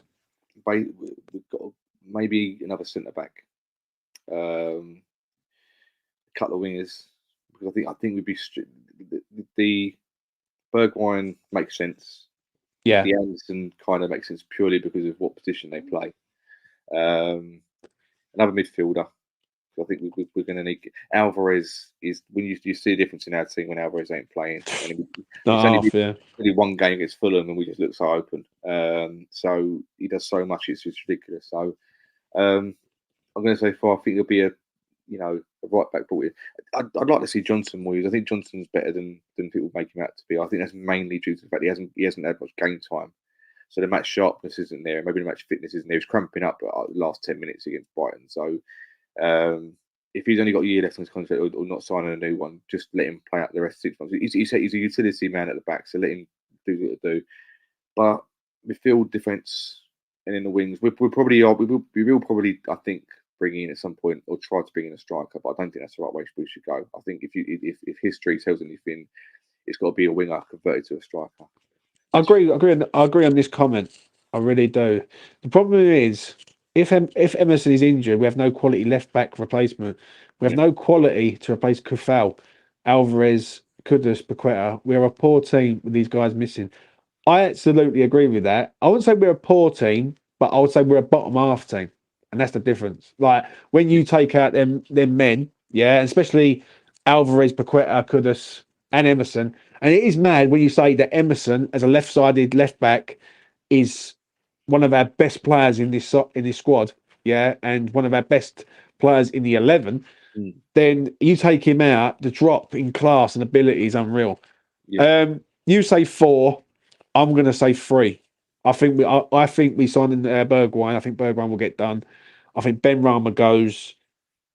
Obviously, Kerr's gone. I don't know why, but I've got a feeling West Ham are going to pull out a right back from somewhere. I don't know. Yeah, I wouldn't. That's where I was going with it. Kind of like when I said defender, I meant sort of like fullback as well, because it's mainly cover as well. Because I think the first when we can all name pretty much the first 11 what plays most weeks. Yeah, but we all know as well that when one of them ain't in, it's like shit. Yeah. So there has to be cover thought about, and every squad has good cover. And if West Ham are clever about it, it won't just be, I will get this guy to play in the 3 games while so and so is unavailable. Then it will go back to what? No, when you get cover in, they normally come in and they're meant to pose a threat to that person's position to provide competition. So if you have, say, Safal out for 3 games, and you get the right back in, and he plays well, if not better than Safal for 3 games, Safal's got to fight for his place back. Yeah, that's. So there was a post out. I think I tweeted something about Antonio, and I saw a few other people on Twitter say it as well. Said, Antonio's back. That means our striker's back now, and I don't think it should be like that. I don't think that Antonio should walk back into that team.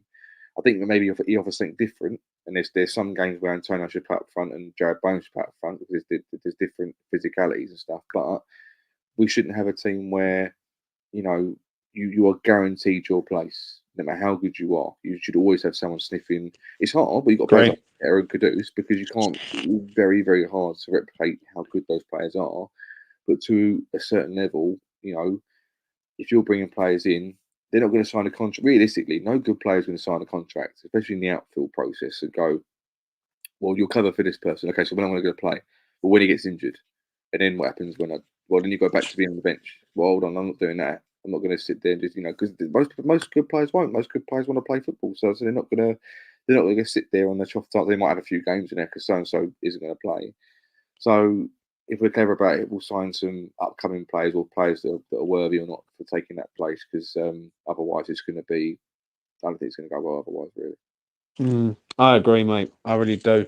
I've seen some people in the chat saying, obviously, a left winger, and if Ben Run was going to be sold next, that will break my heart. I'm not going to lie. I've backed him for a long time. Had many disputes on different channels, but you know what? If he is to be sold, it's the right move for West Ham. It is the right time. It's right. It's the right time for both parties. I think. Yeah.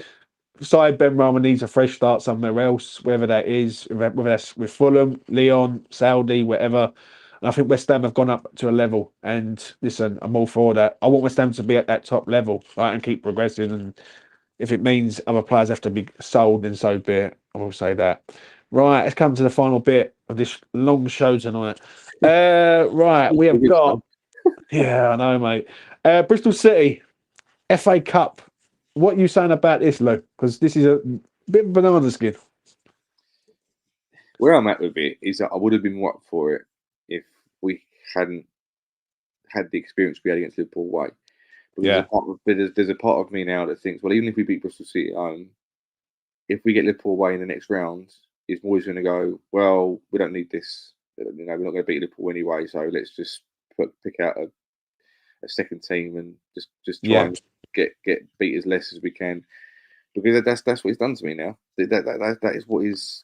I don't think we've had. I think under Moyes, I might be wrong in this, but I don't think we've had a good cup runs. I think it's been European runs more than anything. I don't think he's really taken the cup really that sort of seriously.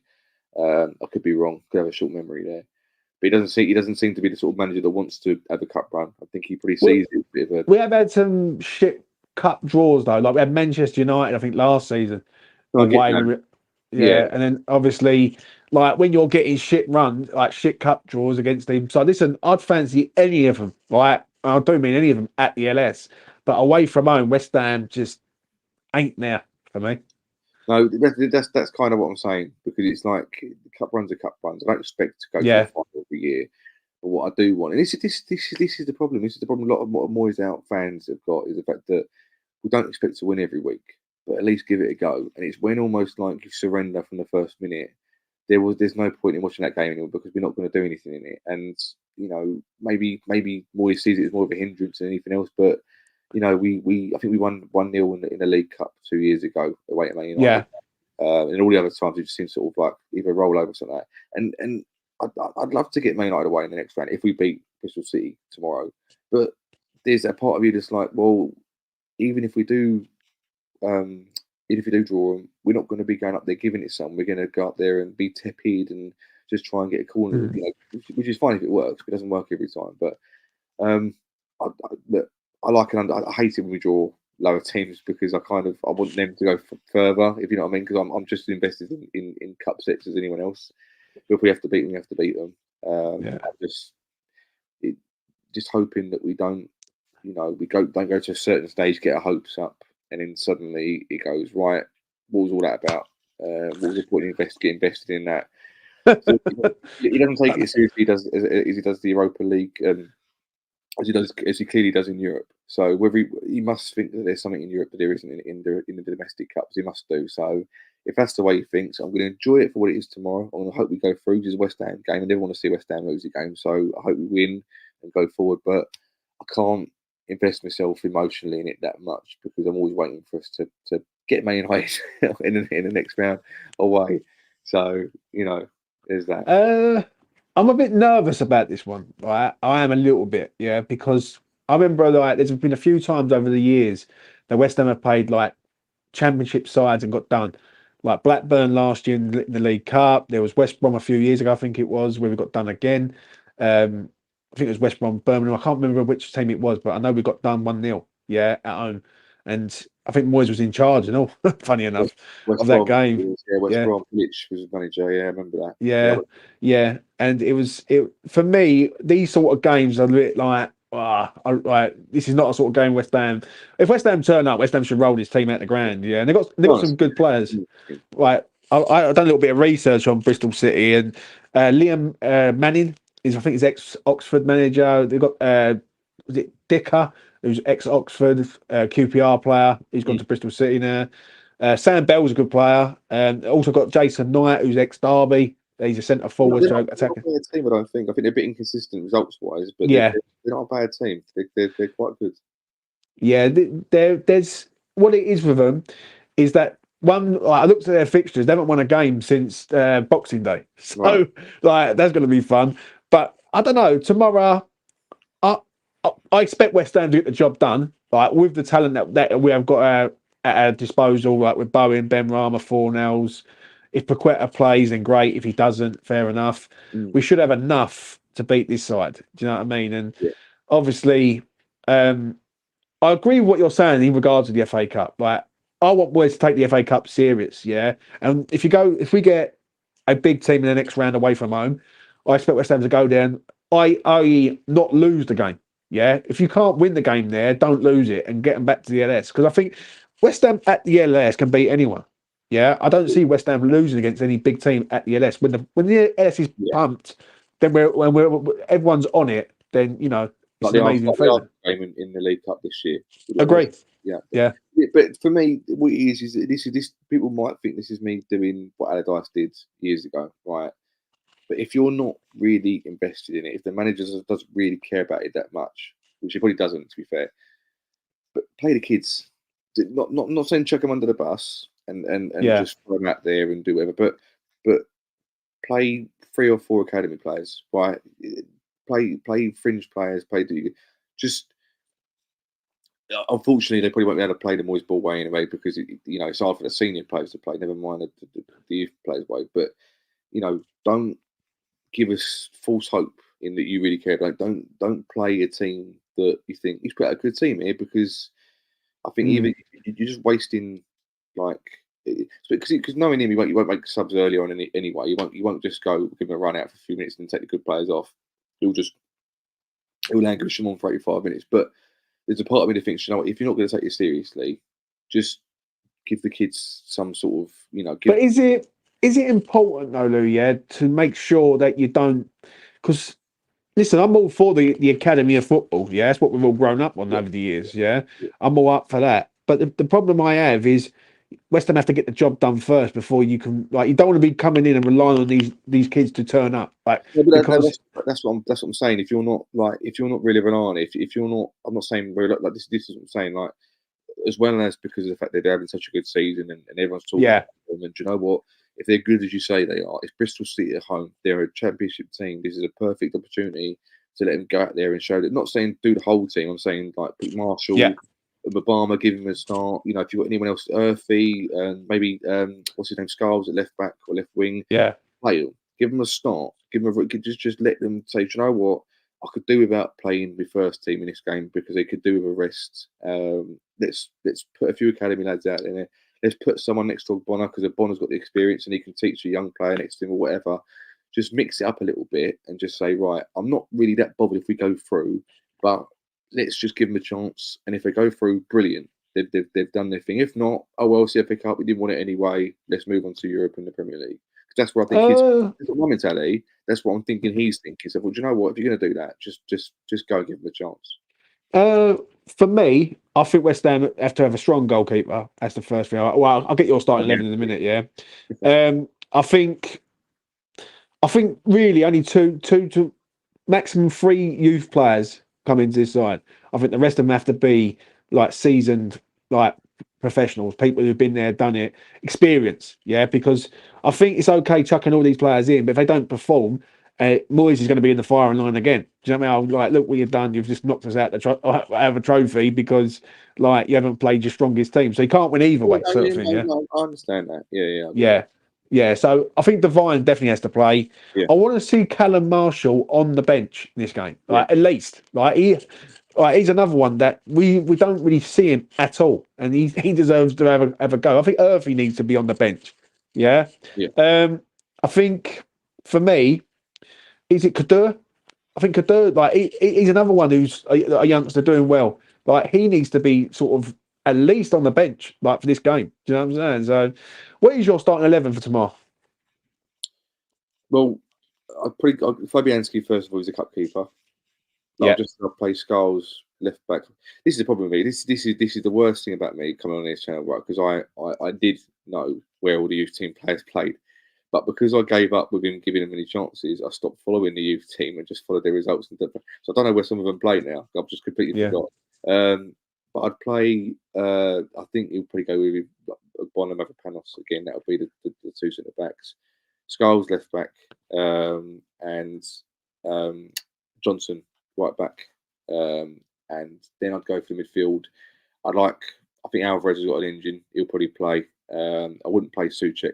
I'd play probably Ward-Prowse, but they don't really work together today, I suppose. Fornals in the midfield, probably with Alvarez having that chance to flick over.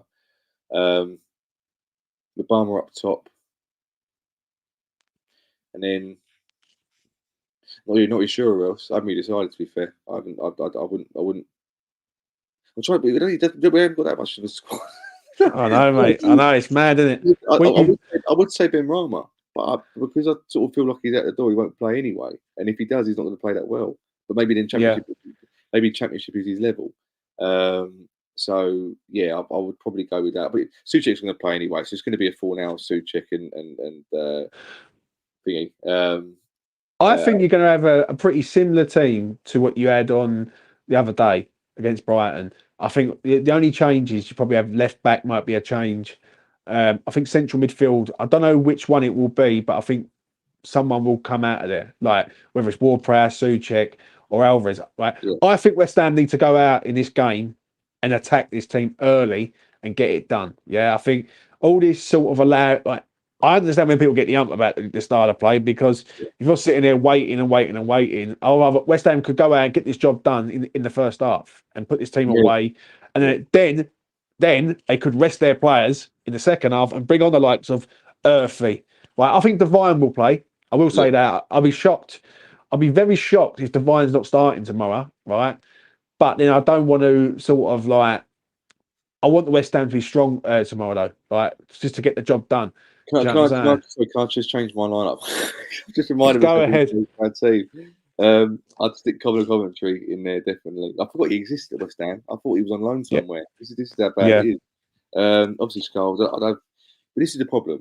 As much as I want to do it, I don't want to say this team, so that won't happen anyway. But I put Cornet in the right wing or left wing or who knows. You also got Danchesters and stuff like that. But yeah, so anyway, that's what I'll pick commentary. I knew there was players I was forgetting. I'll go after you saying, so because you just reminded me about as fireworks are going off in the distance or with gunshots in East London.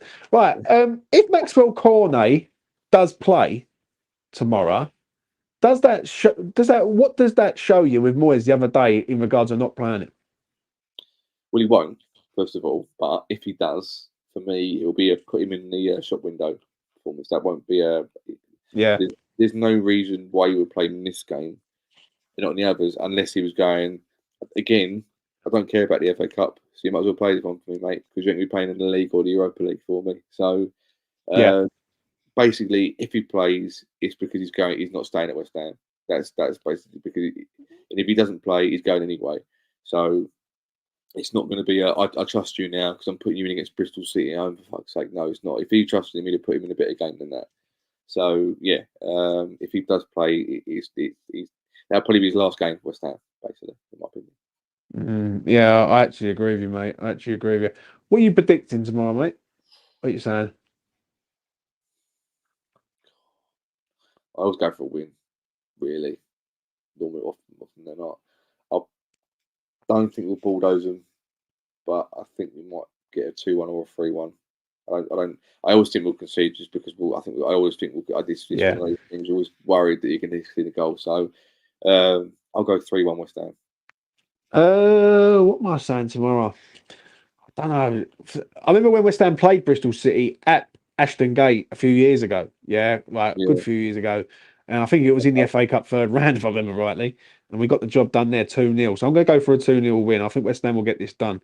I think West Ham will do what they always do: sit back, let them have the ball, hit them hard, and then I think set piece is going to be key in this game. Yeah, because I think if West Ham are on their set pieces, it wouldn't surprise me if a headed goal goes in from like Souček, Mavropanos, or someone like that.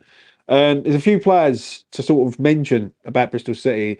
There's a young lad that I keep getting like sort of DMs from someone on Twitter saying, "Watch this geezer, James, at Bristol City. He's a good player." Sam Bell is a decent player. I don't know whether he'll play or not, but he's a young player. And obviously it was a lad that we got mentioned with in the summer who went to Bournemouth. Like end up, he was from Bristol City, so Oh, I know you. Forgot his fucking name there. What's his name? Hold on, I'll have a look. Hold on. Well, you will remember his name because someone will put it in the chat. But I'm just thinking, when someone mentions his name, I'll know it. I'll keep myself. But yeah, but he come from Bristol City and he was an extremely good player. Ex Scott, yeah. So he was a decent player, and they've got a decent little thing going on up in Bristol City. But I just don't think they've got the sort of financial backing to push them into sort of the playoffs and things like that. Yeah, no, there's always been something holding them back. I think it was the ground or something like that. There's this, or the owners or something like that. There's a reason why they're not there, but they've got everything there. Basically, they've got everything there for them to go to the Premier League. They just haven't got the backing somewhere or another. It's holding them back somewhere. So, yeah, I agree, mate. Lou, thank you very much for coming on, mate. It's been a good one. I must admit, I've enjoyed this one tonight. He's been on the drink. Do you know what I mean? I'm like sober for January, so yeah, it is what it is. I know, mate. It's a tough one, but I've got to do it. I do it every single year for the last 10 years. Yeah, so always have a good Christmas. Always have a great Christmas, and then January's like, nah, time to detox, man. Yeah. The old Heineken Zero, and I don't know how you can do it. You're a better man than me. So I know, mate. I know. Cheers. I really do appreciate you coming on to the night, mate. It's been a good show. It really has. Cheers for everyone who watched. It's always good. Subscribe to the channel, give it a like. Because I know what this game is like. I know a couple of blokes. I'm from the West Ham network, so I'm good. We're always on, and I don't come on the channel much. I don't really get the opportunity nowadays, but this is hard work. We're doing the YouTube and doing it consistently and putting it out. So anyone that does do it, and to yourself, James, fair play, respect to you, because it ain't easy doing this. Oh, no, mate, it ain't. Listen, I'm going to be honest, yeah. When I first started it, I was sitting in front of 6 people, and now tonight I'm sitting in front of 82, so I'm not doing too bad. And when you're sitting in front of 6 people, trying to talk to 6 people, trust me, there's times where you look at it and think, fuck me, is this like, how it's going to be? Yeah, it is. Listen, and I'm all for opinions, and I'm glad. One thing I will say about the YouTube game, and this goes for all the West Ham fan channels, sort of thing, is it's good to have a West Ham community that are putting out all sort of different stuff. Yeah, I think if you're all the same stuff, then it's the same old fucking trumpet being played over and over again. Yeah. And eventually it gets on your nerves. You know what I mean? It's interesting because quite a lot of times when West Ham do tend to do well, everyone's singing from the same hymn sheet. Yeah, it's very ironic that we're doing well, and we're all not all of us are entwined. So that'll improve, but for whatever reason, everyone's got their own reasons why. But hopefully it'll get better, and we'll see if it does. Well, yeah, let's hope so, right? Do you know what I mean? Because listen, as I always say, it's West Ham United for a reason. Like the United is the whole thing. So yeah. Listen, smash a like on the video, subscribe to Each on His Own TV, hit notification bell. Go and follow Lou on social media. If you know who he is, like go and follow him on Twitter and all his social media outlets. Also check him out over at West Ham Network. Shout out to him over there. Regret following me on Twitter because I do just tweet rubbish every day, all day. So don't worry about it. I know, mate. I know. There was a tweet. There was a tweet the other day. I was like, Lou, what you doing to me? A bit wrong about it. As well. That's the thing. I even said it. I thought, hold on, what did I put that? So yeah, I know. I was like, what's he doing to me? But it is what it is. Anyway, have a good Saturday night. I'll be back tomorrow after full player ratings for the Bristol City game. Please, West Ham, don't let us down tomorrow. Last few times you play championship sides, you've folded and we've gone out. Let's not make sure we don't happen again. Anyway, from me to you, take care and all the best.